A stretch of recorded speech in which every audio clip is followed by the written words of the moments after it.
Welcome to SORMAG's Writers Cafe, where we share the real writer's life over a cup of friendship, sprinkled with laughter and wisdom. My name is LaShaunda Hoffman, and I'm your host for tonight.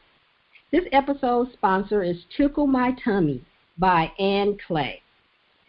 Sitting at the cafe today is Neal Owens, George Sirois, Railyn Stone, Adrienna, I knew I was going to do that. Adrienna Turner. I know I just screwed that all up. Wrote it down and still messed it up. Sorry about that.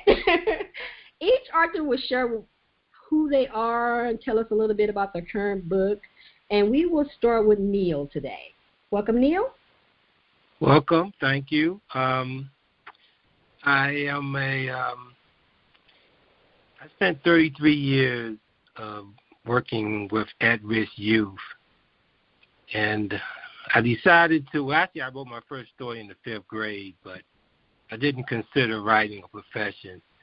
But after 33 years of working with at-risk youth, I decided to follow my passion for writing novels and short stories, and I resigned as Director of Operations for a nationally affiliated youth organization to pursue that dream. It was quite a bit of a process because I had to.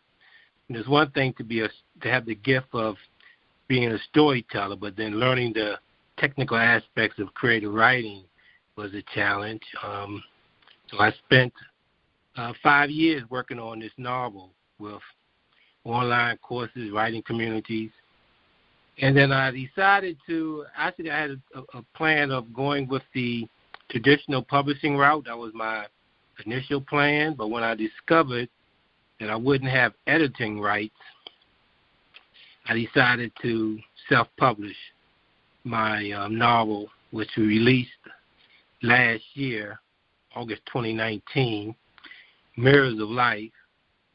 And I just released the sequel, Mirrors of Life Part 2, The Fight for Political Power.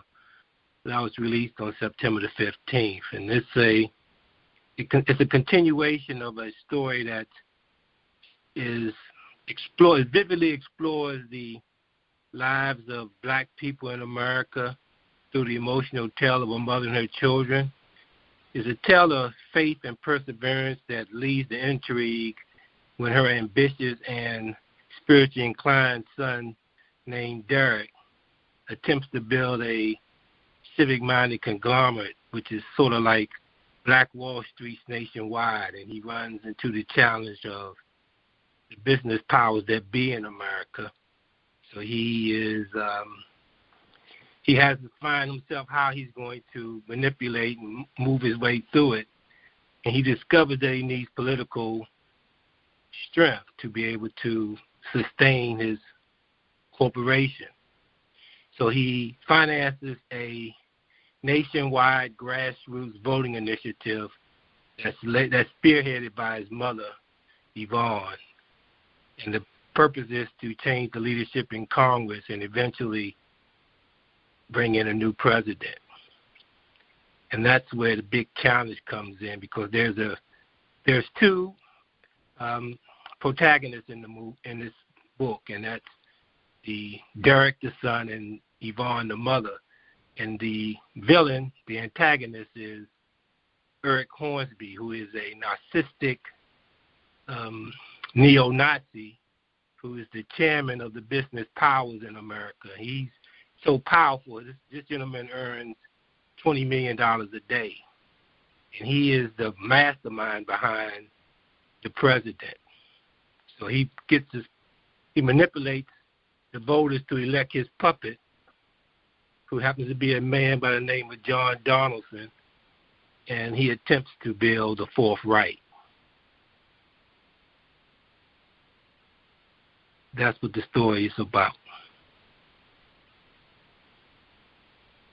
Are you going to read an excerpt? Yeah, I'll read a little excerpt. And this is a confrontation that occurs between Yvonne, who is the mother, and who's the mother of Derek, and Eric Hornsby, who is the mastermind behind Okay, here we go. Yvonne sat in the middle on an 8-person semicircular sofa. Hornsby sat directly across on an oversized silk chair that matched the sofa. A mirrored glass coffee table separated them. He leaned forward, fingers arched on thighs.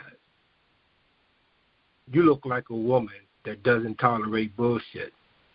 So let me be frank. I have a message for your son. He seemed to expect her neutral expression to change. When it didn't, he said, I'm sure he told you that we met. Yvonne kept her straight, womanly posture and mouth closed. He seemed confused by her demeanor and leaned back. Your son is too ambitious. He's greedy. He's trying to get into my pockets. But before he can get into mine, he has to go through the pockets of those who count their dimes. They become very dangerous and uncontrollable when their dimes decrease. She gave a wry smile. So you're the one that my son outsmarted. You're the heartless bastard that killed children. What do you see when you look at yourself in the mirror? He leaned forward and looked into her eyes as if in search of a weakness. Then he leaned back, elbows on his thighs and hands clasped. Your son didn't tell you? I see God because I am God. He should have told you the only reason that you and he are alive is that I have allowed it. Wrong. My son and I are alive because God has sealed us. You are not God. You are the wickedness in high places, the man of sin and son of perdition. You are the devil, Mr. Hornsby. Then you should fear me, because all power is in my hand. Yvonne calmed herself. Your power, Mr. Hornsby, is temporary. It's given from God to fulfill his purpose. His purpose? What is my purpose? She stared. I know who you are, Mr. Hornsby. Your purpose is to oppose the things of God and exalt yourself. Why would your God send someone to oppose him if he is almighty? Is he bored? He's not bored, just selective. Your purpose is to remove the unworthy. You exist to fulfill the scripture, evil shall slay the wicked. You are like the one sitting in the temple of God, pretending to be God, spewing strong delusions that people might believe your lies. Like your son, you underestimate me. Her eyes widened. We don't underestimate you. We know the only power given to the devil comes from God for his purpose. You have no power over us. You fear us. Hornsby rested his arms on his thighs. His hands were crossed in between his legs. Fear you. I don't fear you. You are nothing to fear. You're a smart woman, but still a woman. Your son is a smart nigger, but still a nigger. Yvonne leaned forward, both hands flat on her lap. You know what I see when I look in the mirror? I see Harriet Tubman and Rosa Parks, women I would have been if I was living during that time. You should fear the black woman. And why is that? She inched forward. Because what the black man hasn't started, the black woman will. And what the black man doesn't finish, the black woman will. His eyes narrowed. That's it. That's the excerpt from Mirrors of Life, Part 2, The Fight for Political Power. That was a deep ending right there. George, you ready to go up? I am. My name is George Sirois. I am an author of both young adult science fiction and science fiction. The first two parts of my YA sci-fi trilogy, Excelsior, which became an international bestseller, thank you, Book Club, and its sequel, Ever Upward, are out now. Part 3, Greater Glory, is my National Novel Writing Month project. Hopefully I will have it ready before 2021 to my publisher's delight, I hope. And I also have a self-published 5-part science fiction sports serial that's all that can be sold as one volume. That is sold as one volume called From Parts Unknown, which is what I'm going to be reading from tonight. The story is, as I say in the on the back cover, it's abduction, betrayal, conspiracy, murder. Welcome to the future of sports entertainment. Out of work, out of insurance, out of options. All Stephen Barker wants is to provide a better life for his wife and child, and his only answer is to become a star in the last remaining sport in America, the Gladiatorial Combat League. But while Stephen's intentions are noble, he has no idea that the GCL is becoming more and more corrupt behind the scenes. The current world champion, Kyle Flight, is forced to deal with constant rule changes proposed by the head booker, Vornicke, including the use of weapons in the ring. But Vornicke is keeping his latest plan to usurp the championship a secret from everyone. If it works, it will turn an ordinary man into a weapon to tear through the GCL ranks. All he needs is a test subject, someone like Stephen. And as I said, all 5 parts are available in one big volume on paperback and ebook. That's actually the next project that I'll be doing after I do this draft of Greater Glory, which is to move on to the audiobook of From Parts Unknown, because I'm also an audiobook narrator. This section that I decided to read is very late in the story. It's during part 5. It gives some spoilers, but not many. I feel like this just seemed to be a really good, this was a really fun, meaty scene that I got to write, because I'm always a sucker for scenes involving 2 characters basically kind of verbally sparring against each other.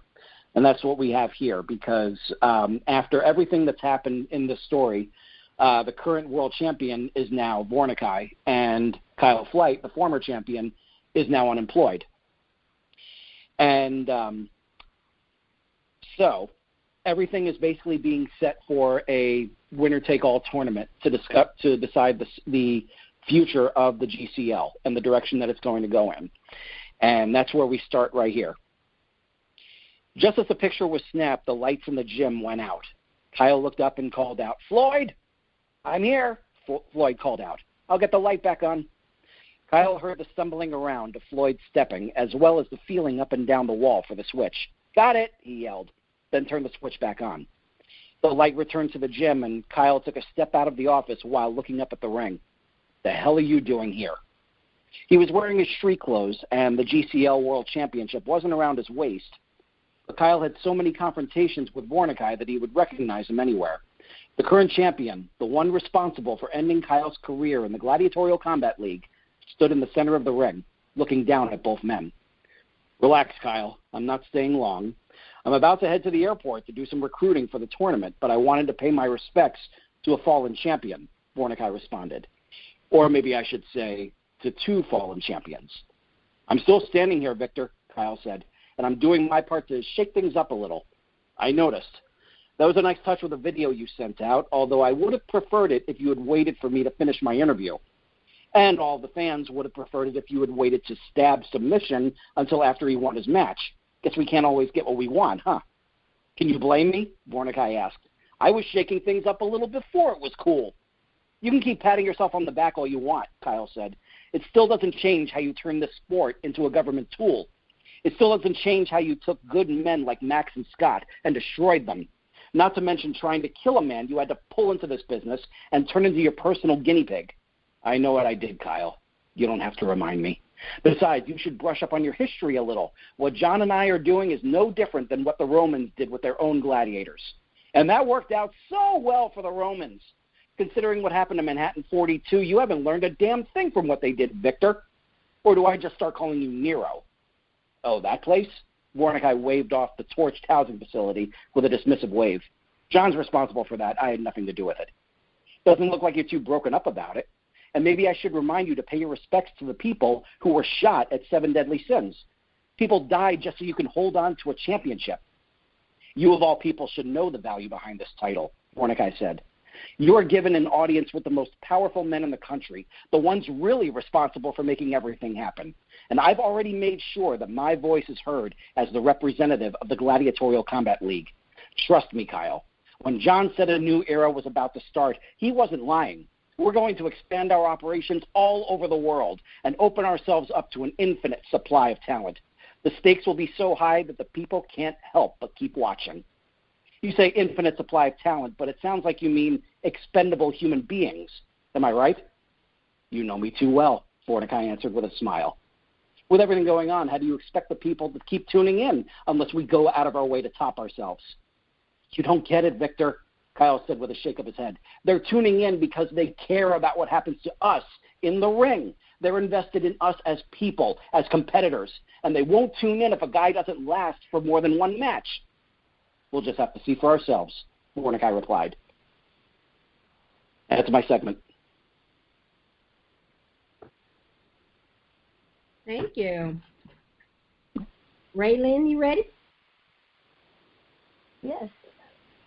I'm Railyn Stone. I am a romance author.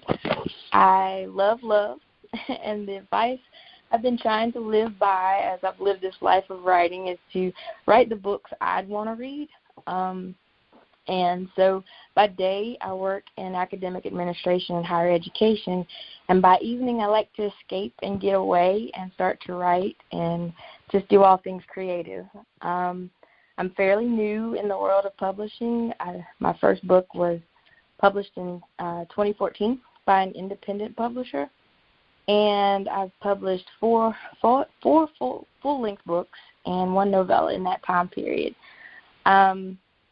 I recently received the rights back to 3 of my books, and I have republished them with new covers of my own. And the book I'm reading from today is Lest We Aren't Forgiven. It's a romantic suspense. The story centers around Chris Carlisle, who is the youngest son of a wealthy vintner. Chris has lost his wife and unborn child in a car accident, and he's just returned home from a cross-country trip with his best friend, Jake. His family is very close, and they've all worked in the winery that they own, but now Chris wants to leave the family business and start out on his own. This isn't sitting well with his older brother, now that Chris is starting out on his own life, and now he's met someone new. So here's the excerpt. So what do I need to do to remember to stay alive?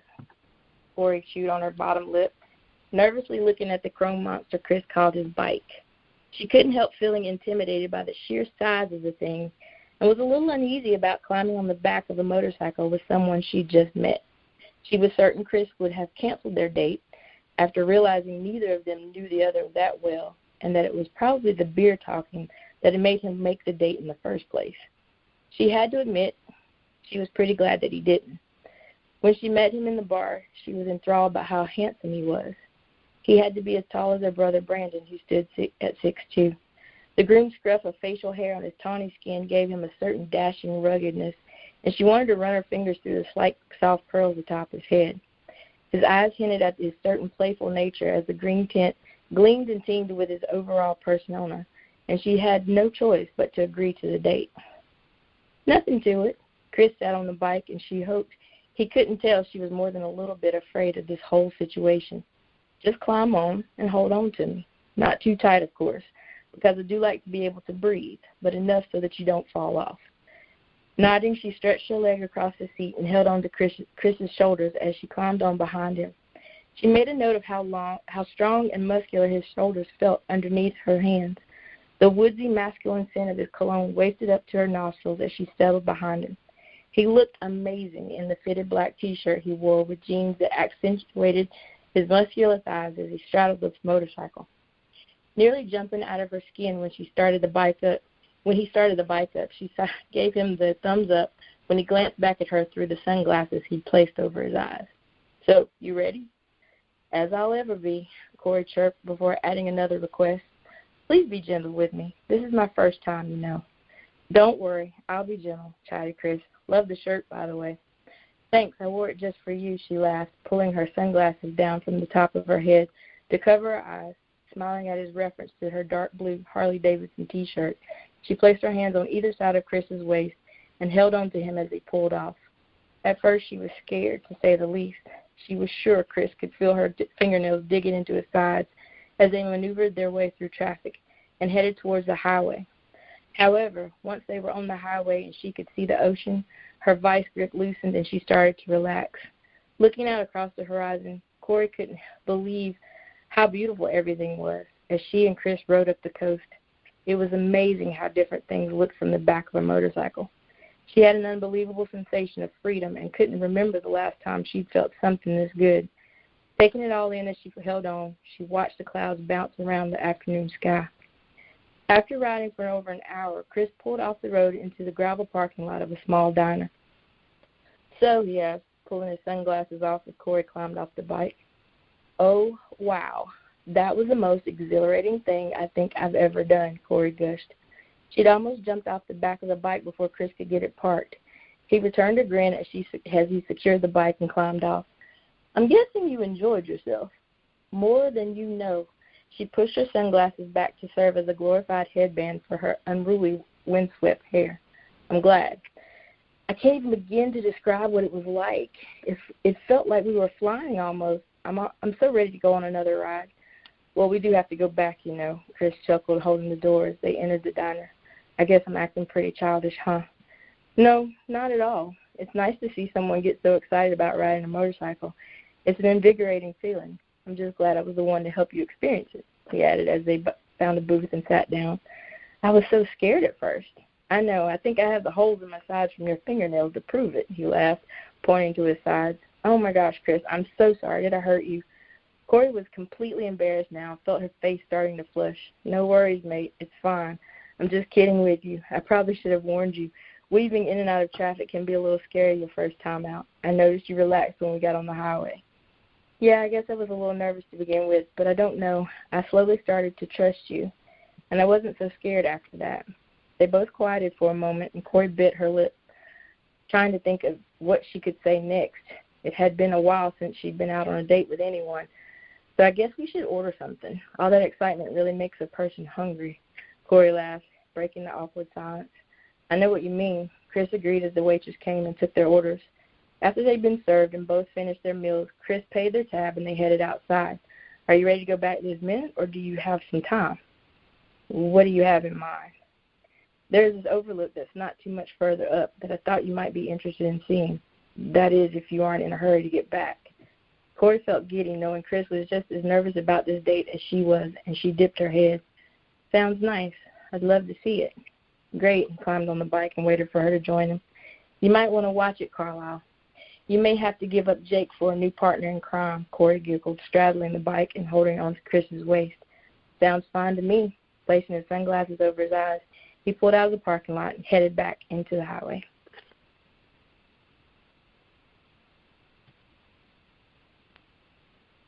That's mine. Thank you. Sounds like a fun motorcycle ride. All right, first I want to apologize to Adrienna for really screwing up your name. I hate when people mess up my name, and I tried to do it right, but my tongue decided it didn't want to work today. So, Adrienna, are you ready? Yes, ma'am. Thank you so much, LaShaunda. All right, my name is Adrienna Turner. I'm a book reviewer, an award-winning author, a former writer for online magazines, a former radio host. I'm currently a state law librarian. Therefore, I have a master's degree in library science and information. And I'll go ahead and get started on one of my latest books for a time like this. It comes from the Miss the Mark series. I'll be reading from book 3. And just to give you a quick highlight, the first book is Tormented Dreams. The second book is Outcry Shalom. And the third book that I will be reading an excerpt from is Marked Souls. Real quickly, the book blurb or the synopsis is, the Antichrist plans are to rule the world and will destroy anyone that steps in his way. Satan enters into a man's soul to be acknowledged as a world leader. The Antichrist stamps his mark, a microchip, in each individual to use the biometric, technological, and biological tracking device to keep tabs on the human race as the new ruler. I'll go ahead and open up, and I'll be reading from Chapter 1 from one of the characters, Yosef Malik. Yosef remained sedated until he arrived at the Immigration Deportation Center in Florida. He woke up yelling in a concealed bulletproof cell. A pale man stepped in the room with an unlit, bit-off cigar in his mouth. He seated himself on the corner of a beaten-up old desk parked in the aisle. The strong cigar smell on the man's clothes tickled Yosef's nose hairs. He groggily listened to the shuffling of paper until the man found what he was searching for. Yosef shook his head. I've got to ask Judge Collins to update them on my progress through citizenship. Sir, did you know that the application for your temporary residency for citizenship has expired? Yosef shook his head. Speak. No, sir. Yosef answered, looking down at the wrist. A strange bluish-grayish bracelet had been strapped to his wrist. What is happening? This is a tracker? Lord, be my armor. It's been nearly 2 weeks ago, to be exact. My apologies. We've had many illegal aliens in our country. A lot of you people slide into the system. That's why we have these terrorism attacks, he said, following his accusation with a sadistic grin. Yosef silenced himself. He wanted to say, you people? Terrorist attacks? Who are you speaking about? You thought we forgot about you, the man chuckled. No way to track your activities. For all we know, you did instigate that last terrorist attack. Yosef remained silent. He kept his face without expression, hoping the Lord would permit the expression of innocence to shine through. He channeled his energy to remain calm and positive. He trusted for a good outcome and was willing to complete the necessary paperwork to update his work visa. Well, now, our president has changed our security methods to handle all fraud and crime by implantation in most of the immigrants to keep track of you people. Let's see here, the officer said, turning pages with an agonizing slowness. He looked up and said, how old are you, man? Does it matter? Answer the question. 25, Yosef responded. You lie, the man blurted in an angry tone. You want to send me back to my country? Is this, he asked, indicating the bracelet, a tracker? We're just executing the law. It's the only way we can determine if you're a fit person to assimilate into our country's citizenship. You'll gain your citizen and freedom once we've watched your activities for a while. Those who've let their papers expire give us the only way to handle it, period. If we determine that you can safely return to your country, we'll send you back. But I have rights. I like to make a phone call. Yosef threw up his hands in the air. It's just a misunderstanding. My lawyer has the paperwork, and I do have a right to call him. Yosef repeated, remembering the words of Judge Collins as he carefully drilled into him. Son, you're not in jail where you can make that one phone call. He laughed heartedly. And we're going to send you back to Africa, and that's fine. You can't. Deportation. This is a mistake. Now, I'll ask you, what's your age? 25, he muttered. Well, son, according to our laws 18 through 25, you're required to register with Selective Services, too. I've done that. It doesn't show on your paperwork. He shuffled the papers. He handed him his green card back. Here's your green card, expired. You know, son, you must update these forms every 2 years, right? He chewed on his cigar as he ignored Yosef's pleading eyes. Look, I am not your son, sir, so stop calling me that. Okay, son. Yosef calmed his tone. Yes, sir. To answer your question, I am aware of my green card expiring. You should have updated it. He pounded his hand on the desk. I'm sure I can set it straight. Can you please make a phone call? Sure. Who'll be up this hour? He handed him a cordless phone after snapping his finger to one of the boys outside of the cell. Thank you, sir. Bless you. Yosef remembered that the Word of God speaks about blessing those who persecute you. He meditated on this verse silently. And that is the ending of that excerpt from Mark's Soul.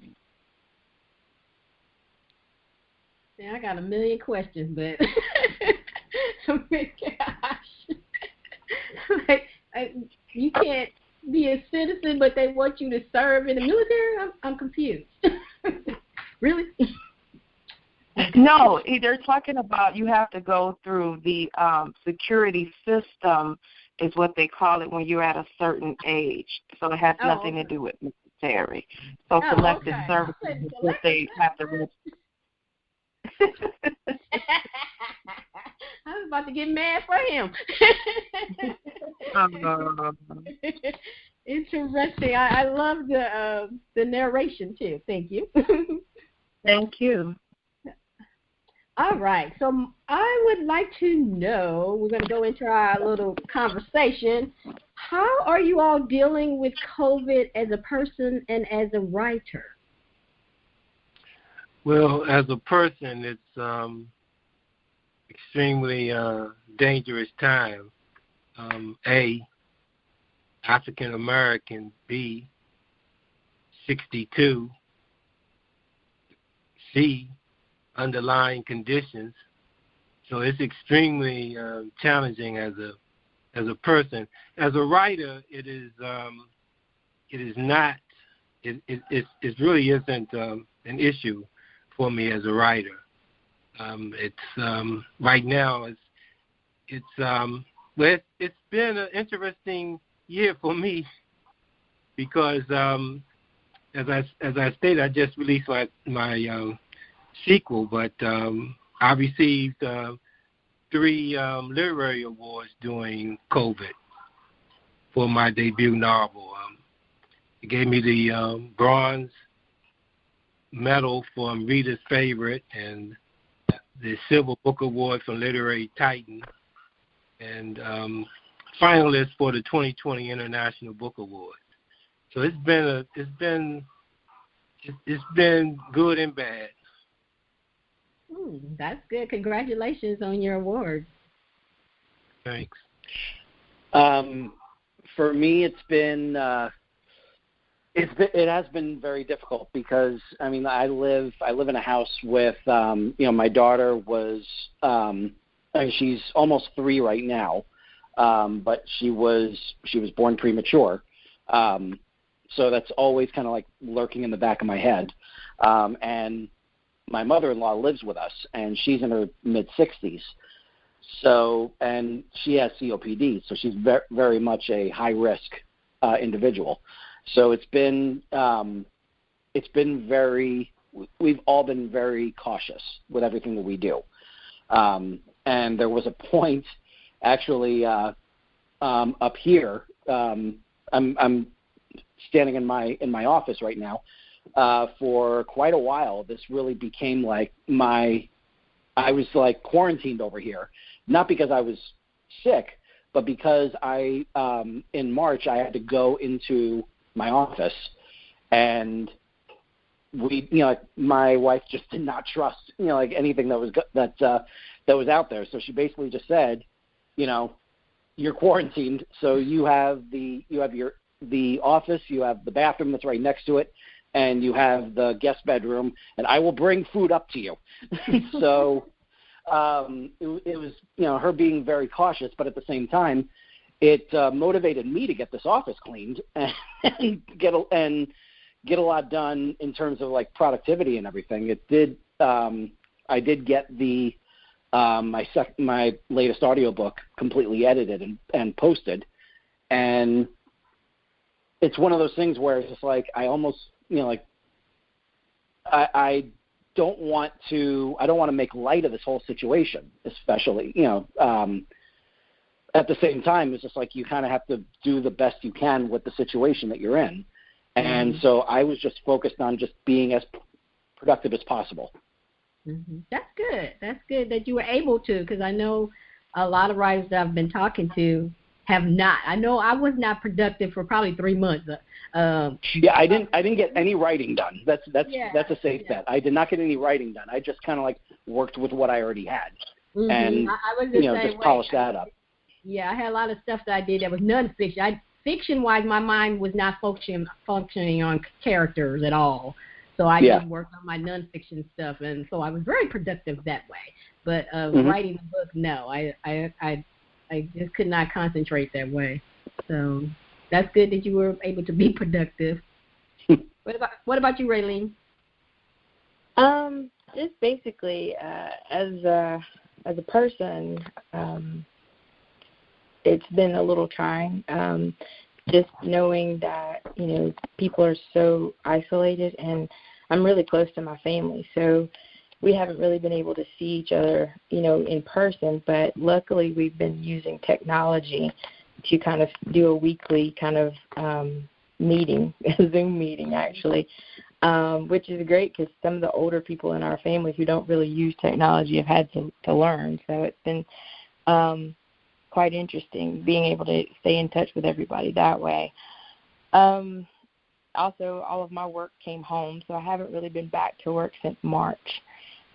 Just been working from home, so having to transition a whole room into an office, and it kind of took away, as an author, it kind of took away my creativity because I've been in an office all day working on my regular work. And so afterwards, I don't really want to look at a computer or a piece of paper or anything.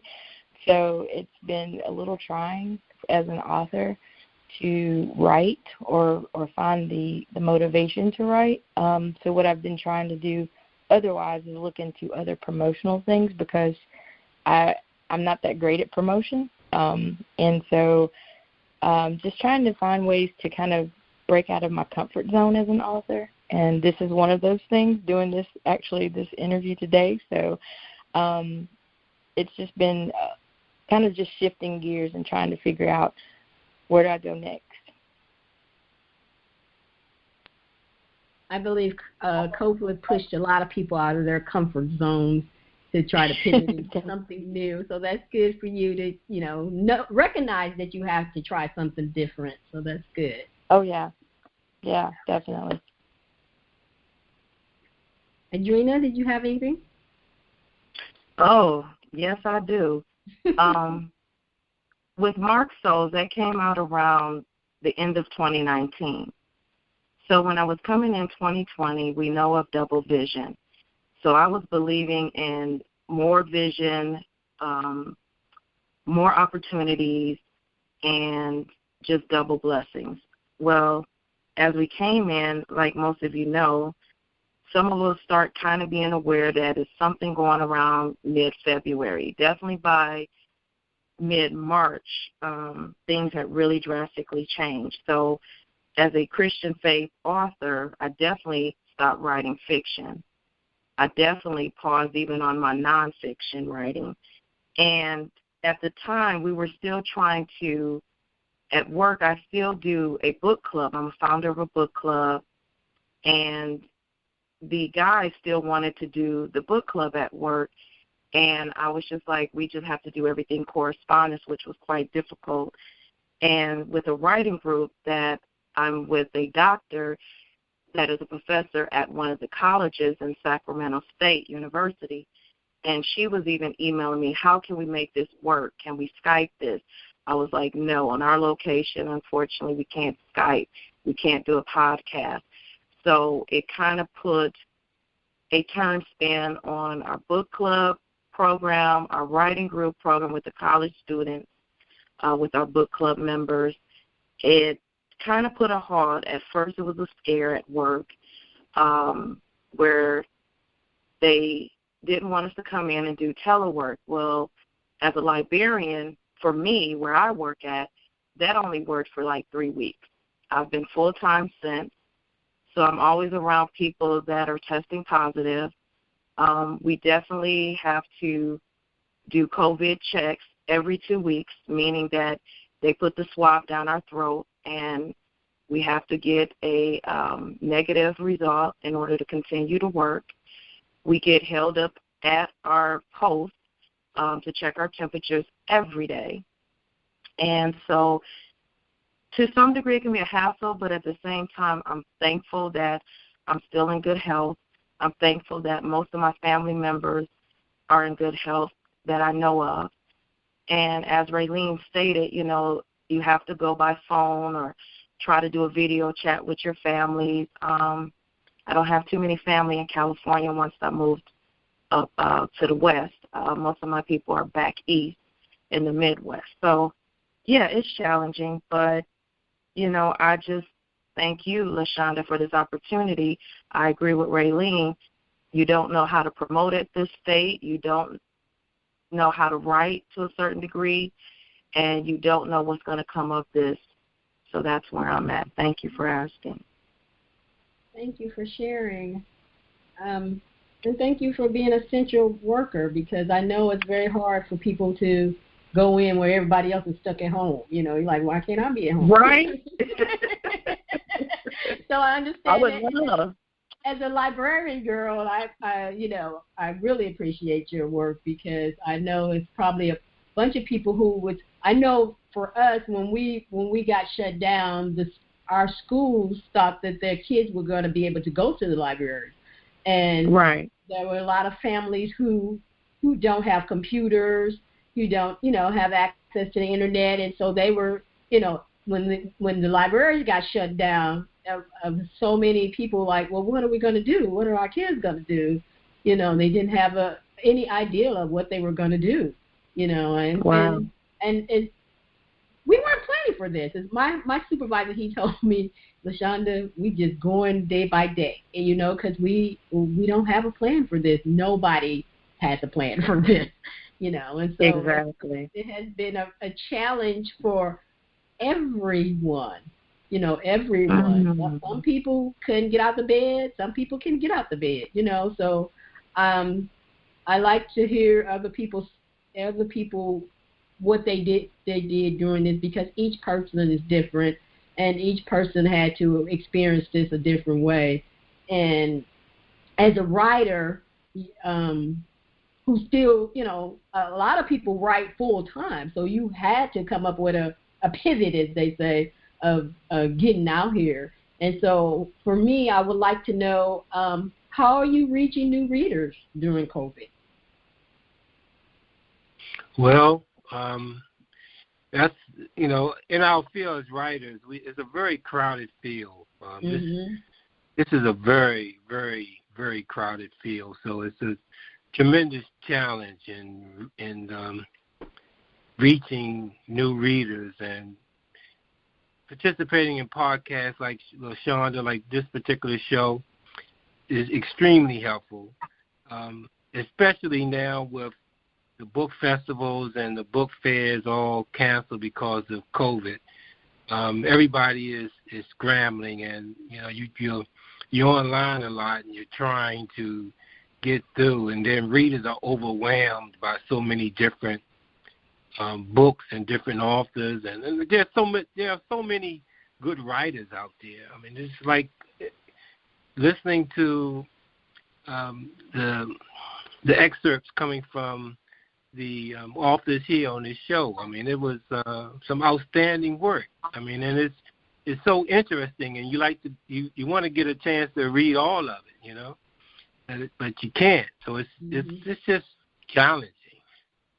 Just very, very challenging. But shows like this help, and stuff you do. You just, you social media, and you just keep taking opportunities and looking for opportunities to gain some exposure. That's some excellent advice right there, is to continue looking for opportunities, because I think a lot of people wait on those opportunities to knock on your door. And I've learned that you got to create the opportunity. You have to do something. I closed the magazine this year, and I was like, I cannot close the opportunities all the way up. So I kept the podcast, because I said, and I had no idea that we were going into a pandemic when I closed the magazine, but the podcast has saved me, because it's just so wonderful to be able to talk to other people. You know, you're sitting in the house with the 13-year-old. He doesn't want to talk books, you know, and so I'm like, oh, I'm so glad I did close the podcast, because I would really be cuckoo for Cocoa Puffs. So I appreciate you all coming on and helping me keep my sanity. So. What about you, George? For me, it's been less work promoting my books themselves. Like, I have From Parts Unknown on sale on Amazon for 99 cents. I went ahead and just put that one just out there as, you know, like a nice, like, low-cost item. 99 cents, you got 5 stories, you know, like all in one. So why not? You know, like, I just kind of, you know, put that out there. At the same time, I haven't been promoting it as much because I've been really focused on my own podcast. I realized that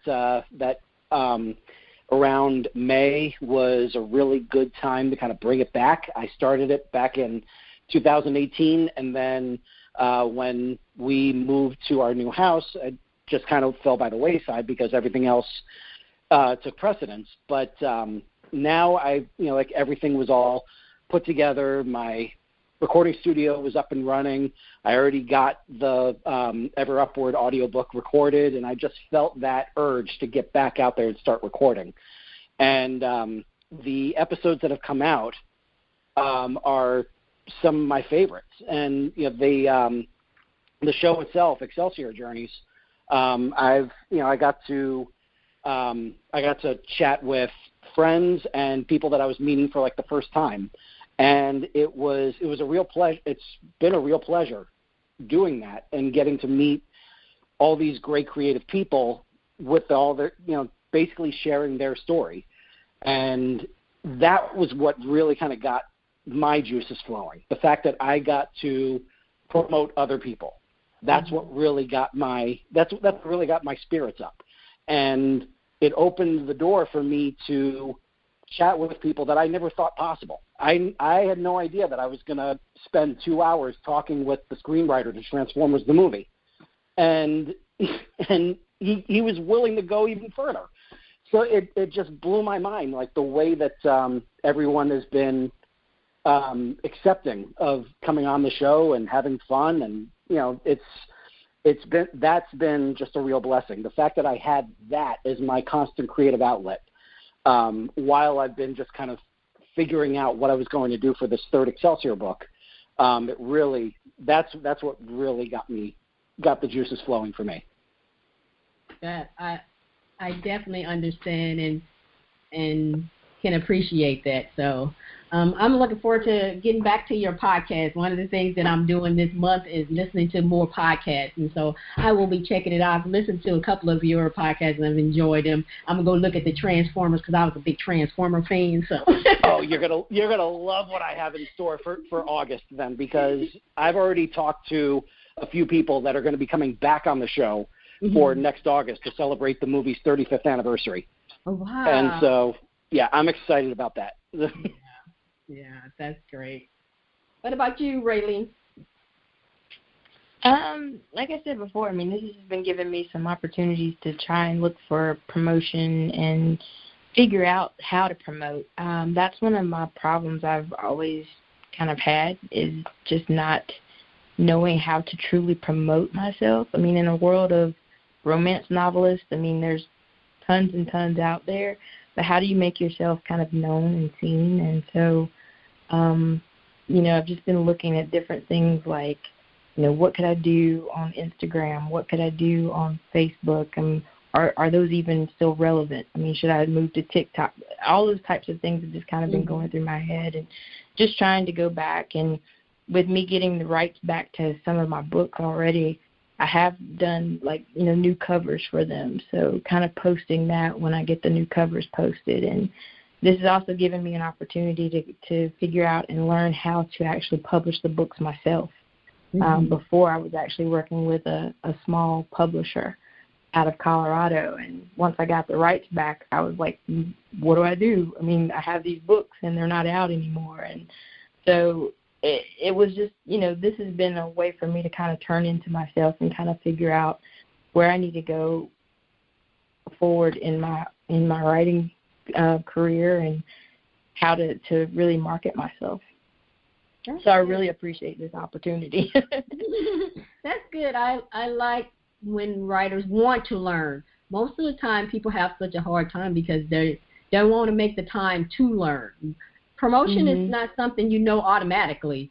You know, it's a learning thing. And I've been doing this 20-some years, and I learn something new every day because it changes every day. And if you can keep that in your head that it changes every day, like you said, TikTok. I love TikTok. It's such a fun thing, and I was so afraid they were going to take it away. But that's how I end my evening. I go on TikTok and I laugh my head off, and then I go to bed. You know. But I like to. What my advice would be is to watch other people. What are they doing? If you get on TikTok, go look for the authors that are on TikTok. I've met 3 or 4 authors that are on there, and they have readership, they have followers. You know, because somebody told me, it's nothing to do on TikTok for authors. And I'm like, it's something to do for authors on any platform if you know how to work it right.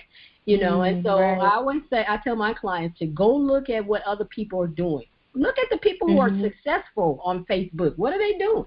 What are they doing on Instagram? What are they doing on Goodreads?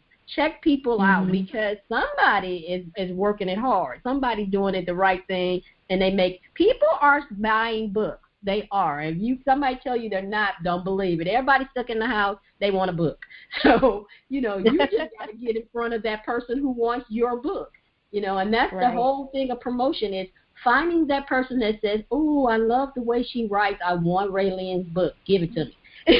That's our ultimate goal is to find that reader who wants what you have, you know. Exactly. Thank you. Adrienna? Yeah. This is very challenging. I got to hear 3 people ahead of me of tactics or strategies or even methods that we may have used as authors to promote ourselves or even to find new readership. I know in the past, I don't know if some of these things still work, but people would do YouTube presentations or videos about their book or speaking engagements. I know people are moving to Zoom. I'm still learning that process. TikTok, as I heard, I still haven't tried it yet, but I'm watching everybody else. Just creating new friendships as you go along the way. Sometimes you're not always trying to sell you or your book. It's just meeting and getting out there and networking and building those relationships. And later they kind of get curious, like, what do you do outside of work? And that's how I was able to grab one reader, just stating that, I got this book out. Matter of fact, it's in my car. So even though that's an old tactic that we used to always carry our books in the trunk or whatever to just show someone our business cards, I mean, some of those tactics may still work. I think hashtags still help on different media platforms, sharing links like your program so that people can hear about other authors, including yourself, possibly podcasts, as I heard earlier. And I've even tried book clubs. I don't know if book clubs are still reaching out to authors to do like author spotlights. There used to be radio broadcasts that people used to do where it's just author interviews and sessions. So you definitely opened this opportunity. When I was a radio host, we would have a segment where we just have fun and just do like an author challenge. Or at work, we sometimes would do book challenges, you know, so that you get readers to want to read new authors or books that they've never read before. So I'm still kind of like trying to figure out how to create not just a platform but more opportunities to meet people even during this pandemic, to just get to know me in some sense, and then hopefully catch a reader in that process. I definitely believe in, as you know, my book is called Building Relationships. So I'm all about that.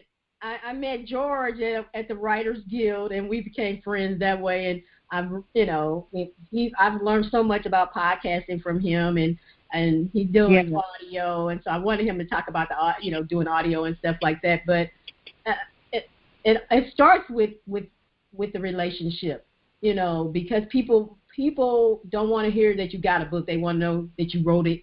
Then they want to know more about why you wrote it. And then they might, okay, let me get that book. And sometimes even if you talk, like when you do an excerpt, I've bought books because of excerpts. Because I was like, oh, I read the back summary, but it didn't catch my eye. But then they read a excerpt of it, and I was like, oh, I got to have that. I definitely say if you can't go any place, bring the party to you. But you have a website you can do things on. You have social media that you can do things on. You don't always have to wait on the opportunity to come to you. I'm old school, so in my book, that's what I talk about is old school stuff. That stuff is never going to change. You're going to have a website for the rest of your career. Invite people over to your website and say, hey, today on my website, I'm going to have a blog post about this. Today I'm going to go live on Facebook, on LinkedIn, or TikTok. You can go live on TikTok. I didn't even know that, but you can. And so bring the person to you. Tell them, hey, today I am going to read chapter 3 of my book. Come with me. Right now everybody is online because we have nowhere else to go. And so you got to capture those people that are online. Bring them to you. The podcast is one way to capture them. You're going to be introduced to 4 different authors' platforms. So when you guys share this, you're going to be introduced to their readers and vice versa. And so there are so many other things that you could do with podcasts, to show other people who you are, what your book is about. I always tell my clients, do a podcast, do one a month that introduces you to a whole new people all the time. If you're doing something different at least once a month, you're getting in front of different people once a month. If you're doing the same thing on Facebook, those people see you every day. They already know you. So if you try to reach new people, you got to do something different with your promotion. So just think about that, that you have to do something different with your promotion. I have one last question, and we're going to get on out of here. If you could start your writing career again, which 3 things would you do differently? Okay, this is Neal. 3 things I would do differently. That's a good tough question. Doing differently. Well, I think that I would start earlier. Mm-hmm. I would have started earlier. Writing was my calling. But I would have started earlier. Let's just say that. 1. Mm-hmm. 2 is that I wouldn't have had the hope that family and friends would support me in my writing. So that was a very disappointing part. Because, I really expected my family and friends to embrace my writing, support me. But, they didn't. Mm-hmm. And when I wonder because I guess they didn't, for whatever reason, I guess they assumed that, really wasn't of any quality.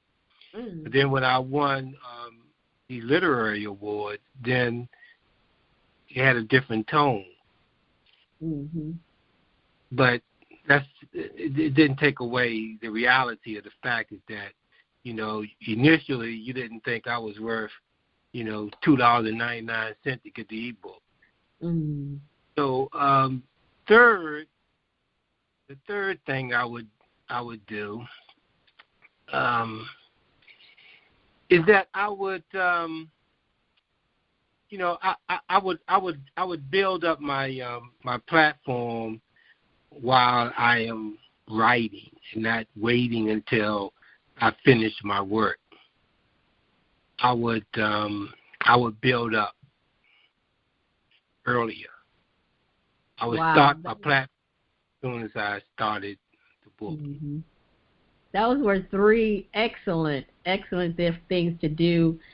And I just have one tip for you.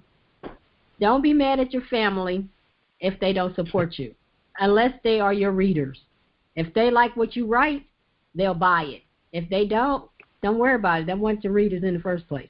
So that's the hardest thing for authors to learn, is that your family are not your readers. They can support you if they want to support you, but they're not your readers. Your readers are the people going to come back and read book 2.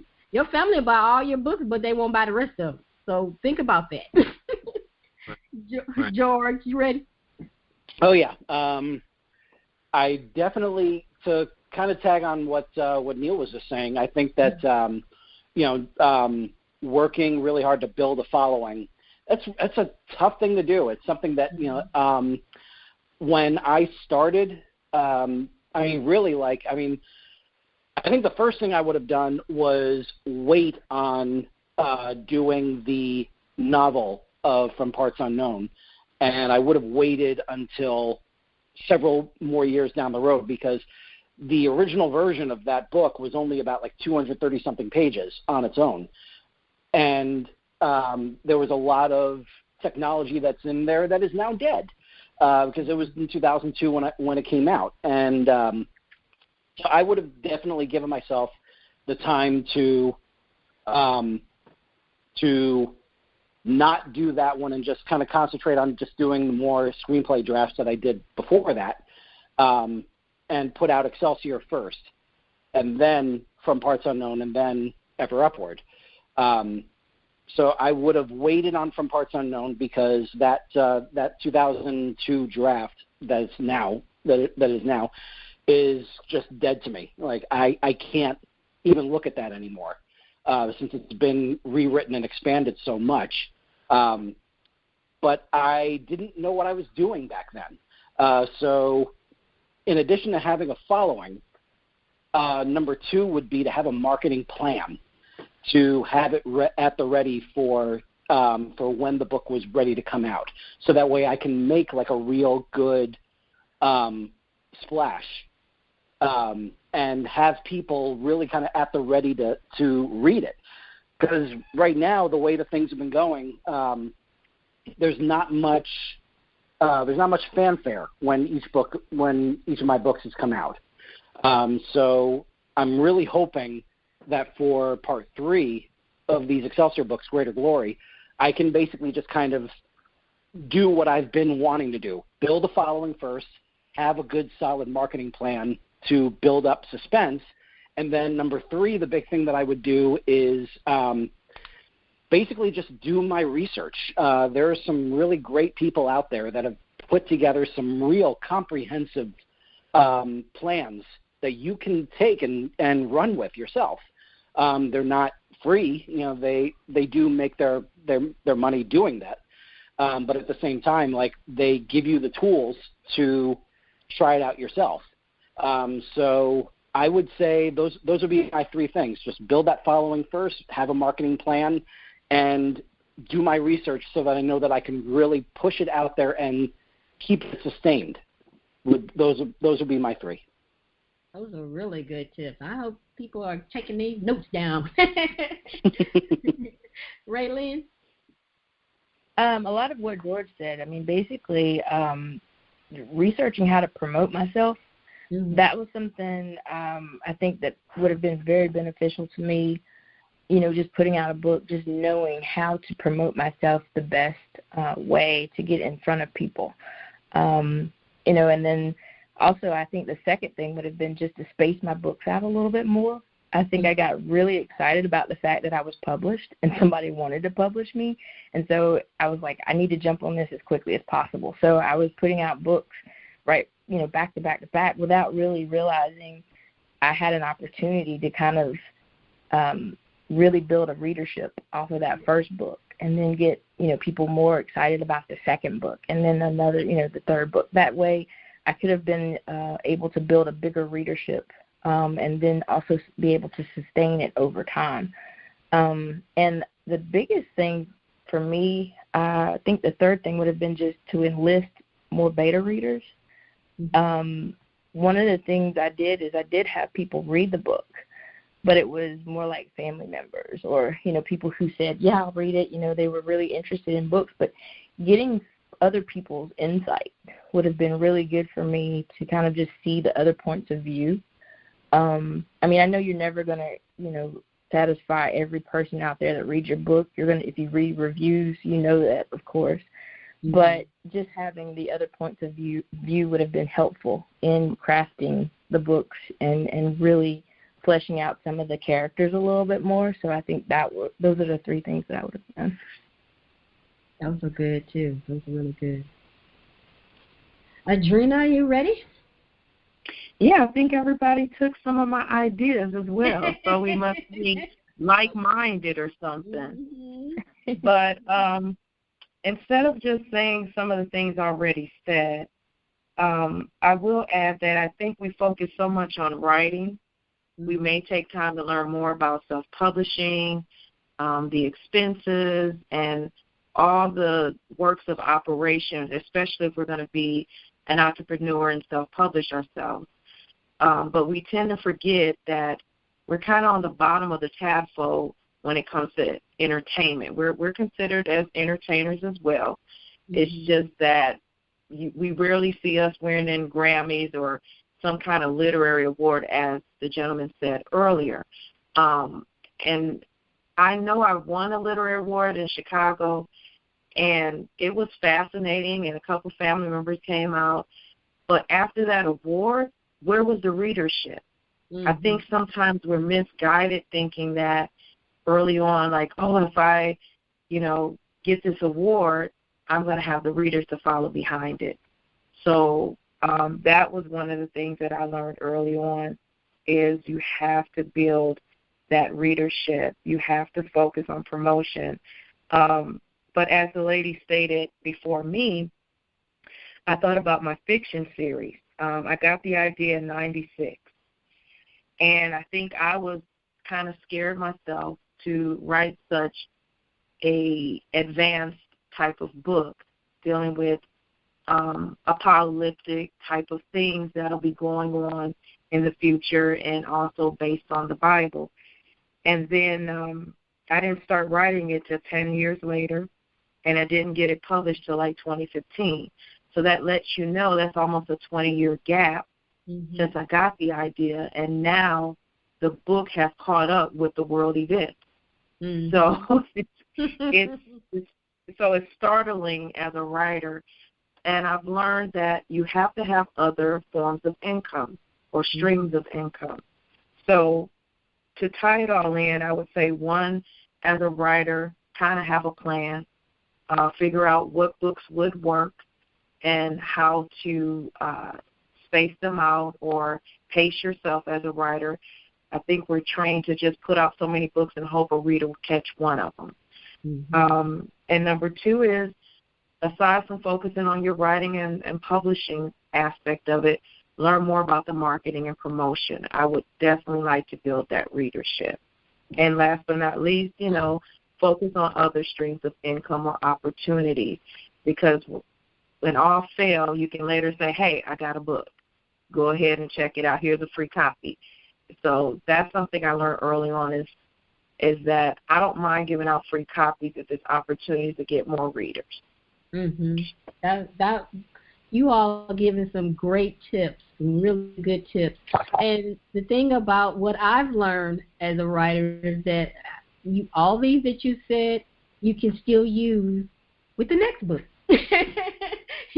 You learn from your mistakes and you move forward. So okay, the next, if you want to do another book series, then let me build my platform, let me build my readership so I can get up there. Because believe me, books have no deadline.